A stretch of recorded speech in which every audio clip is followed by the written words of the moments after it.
কেমন সবকিছু হয়ে ওঠে স্নিগ্ধময়, সোনার স্পর্শে চিরসুখী হয়।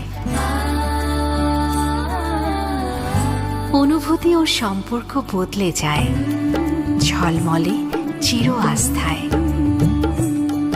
অনন্তকাল থেকে বাঙালি নারীর জীবন মেতেছে চকচকে সোনায়, উৎসবে আয়োজনে সম্পর্কে মুগ্ধতায়। সোনার বিকল্প কবে কি বা ছিল? সোনা কেবল অলংকার নয়, বাঙালি নারীর অনুভূতি, বাঙালি নারীর অহংকার। জুয়েলারি জগতে আভিজাত্যের ছোঁয়া নিয়ে J6 গোল্ড অ্যান্ড ডায়মন্ড আছে আপনার পাশে। J6 gold and diamond, beyond luxury.